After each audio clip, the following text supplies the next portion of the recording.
database searches. Most of you have done it in English 101, and I hope you will remember how to do it. If you don't, I want you to remember at least that academic writing is all about evidence-based writing, right? So, I mean, basically, you can make any claim you want as long as you can back up your claim with evidence. Where these, where does the evidence come from? The evidence can come in the form of print and electronic sources. That's basically a combination of all the previous studies that have been done on your in your subject area, right? And if you want, evidence can also come from your personal observations, oops, interviews, surveys, your own experiments, or personal experiences. But today we're going to focus on print and electronic sources. That's usually the most common types of, and also most respected types of sources you can use. One thing you need to understand that not all academics, not all sources are created equal. I want you to think about, I don't know, entering a cave. Imagine yourself being a, I don't know, like Aladdin or something, right?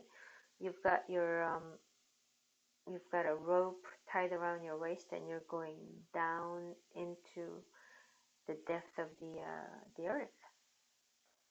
Okay, so for example, let's say you're going to write about music, okay, and you don't know much about music, and let's say music's power to cure dementia.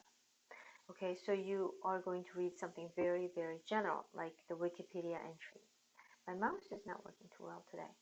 So you start at the very shallow end of a cave, right? You start on the surface, so you have very superficial knowledge.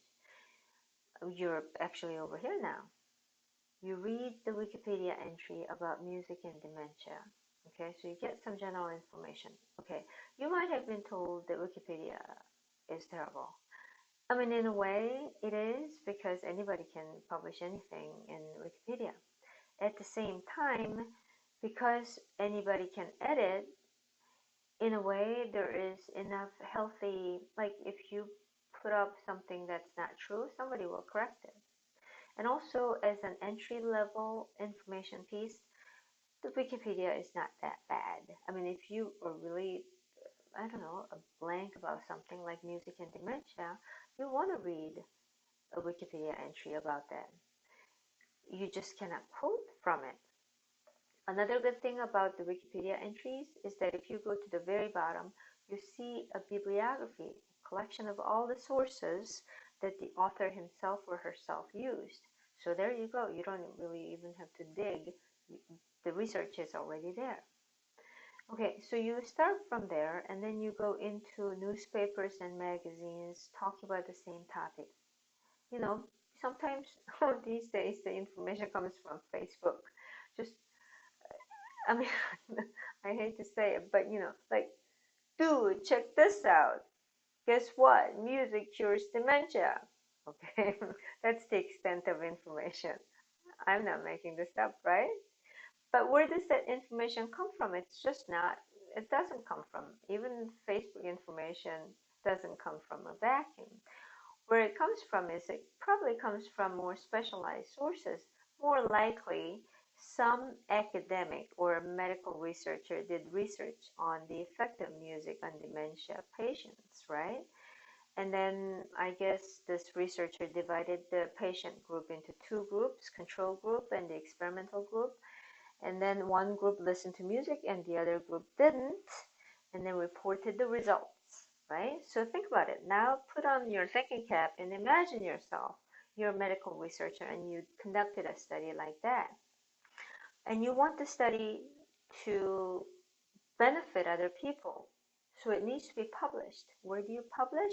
You publish in academic journals. Academic journals are basically like magazines, periodicals, that come out like 4 times a year, twice a year, in a very specific academic discipline. And I mean, anybody can submit anything, but you would, in a medical journal, you've probably heard terms like New England Journal of Medicine, right? Very credible, respected journal in medicine. To get things published in that journal, you have to be peer reviewed. Peer review meaning I'm not going to have my manuscript, my report evaluated by some lay people or somebody who doesn't know anything about this field. I want my manuscript evaluated by people who are at least as knowledgeable as I am. Otherwise, these people will not be able to determine if my study was conducted rigorously to enough to believe the results, right? Because important decisions will have to be made. Think about it. So if I did a study and the music was effective, maybe hospitals will start to adopt music as a therapy, and then the consequences, the music therapy jobs will be created, music rooms will be created, and the money will be allocated to that. All kinds of things can happen. So it's very important that the scientific rigor is there. So, so okay, now put on a different cap. You're a college student, right? You have very little background knowledge about that. So you start over here. You read the Facebook page, newspaper page about music and dementia. You go deeper and deeper and deeper because you have the background knowledge already. It's easier for you to read something very academic and medical and almost like a foreign language. So you read that your main sources need to be over here. And then your audience is going to be me, who's not very knowledgeable about medicine. I mean, I'm not saying that you should choose medicine as a field to look into. You can choose anything you want. I'm just giving that as an example. But your audience is not as knowledgeable. By the time you're done with the paper, your audience is not going to be as knowledgeable as you are. So your job, once again, is to translate this information and add your own argument, inform the argument, and then you bring it out to this level so that your peers can read and understand. Does that make sense? So there's a lot of into the cave, out of the cave, in between translation, translation, translation, translation. Does that make sense? I hope it does. Okay, so database search. You go to the OC website, you will see a whole bunch of databases. They're basically Google for scholars, right? And I recommend two, Academic Search Premier and ProQuest.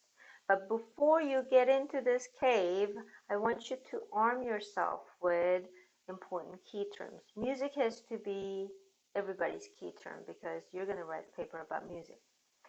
I want to look into the effect of music on human psychology, let's say. Okay, you will see and or. These symbols are called Boolean symbols. And depending on which one you use, there's another one, it's but is not used as often. Depending on which one you use, the results are going to vary. For example, if I say I'm going to look into music and psychology, the machine will go, your computer will look for any piece of evidence, any writing that contains both music and psychology in it. As opposed to music or psychology, the system will find anything with music, anything with psychology. So you can see this will result in way more results. First of all, it's not going to be very meaningful, right? What you want to look at is the cross section between music and psychology. Another thing to think about, I'm going to look into psychology, but you don't have to. You can look into, pick any field, sociology and music, sports and music, mental health and music. One way to think about reality is university is basically a replica of reality, only in an experimental setting. And the professors divide up reality into different fields because we can only go so deep and so wide. So my field is linguistics. I only look into language. But then, the person next door to me in the professor's lounge building could be somebody who studies only philosophical aspects, physics, mathematics. So it's like reality is a big pizza. And academics divide up the pizza into different slivers. And that's how we understand reality. You do the same. Pick a field that interests you and come up with a cross section between and music. So let's go to the library page. Okay, I want you to go down to databases. And if you do it from off campus, you will have to sign in. And it's the same thing as your Canvas sign in, so it's not all that tricky. Let's do Academic Search Premier. Oops. Let's open over here. Okay, and it's kind of like Google. So let's do music. I'm going to do small letters and Boolean and psychology. You have 9,631. Okay, I'm not going to read all of them, are you? So you limit. So next step is limiting. Full text only, because partial text I cannot quote from. Let's see. Scholarly, we don't want scholarly this time. Let's change the date to 2000 and on, right? Because currency is important. That's 2000. Okay. I don't want all, so that's like a third of it now. It's very good. I don't want all the results. I just want show more, source types. I didn't mean to do this. Come on, go away. Okay, source types. Go away. What happened? Okay, source types, show more. I want not all results. I only want magazines, newspapers. And you have 854. That's much, much better. Okay, let's do some more. Go to subjects, show more. You know, something like Britney Spears. It's too specific. Let's do emotions, definitely psychology. Music and Justin Bieber, who cares? Music and anything, I don't know.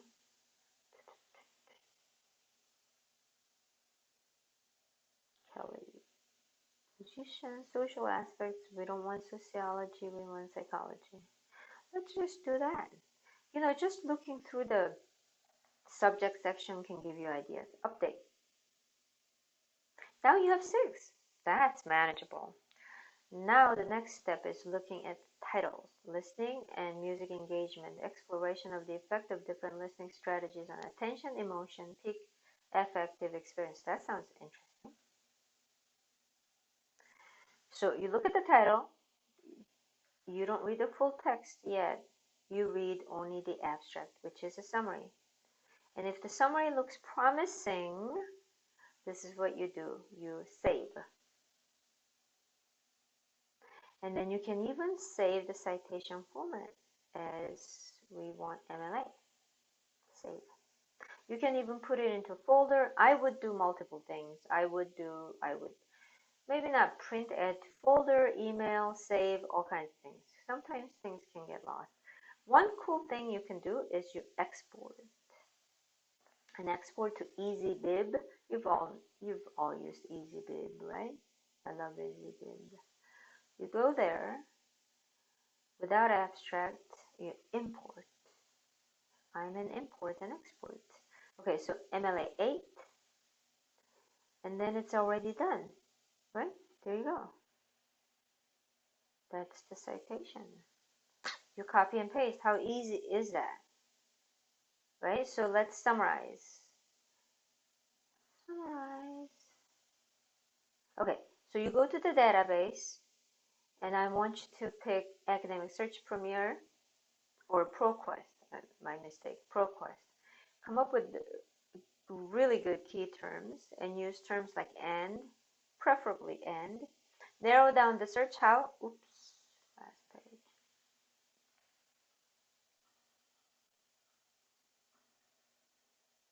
Come on. narrow down the search. How do you do it? You click on only the full text, and then source type magazines and newspapers. For research one, research review one. For research review two, we're going to go deeper. We're going to do academic journals. Data range, date range, change it, and then oops, I keep doing that.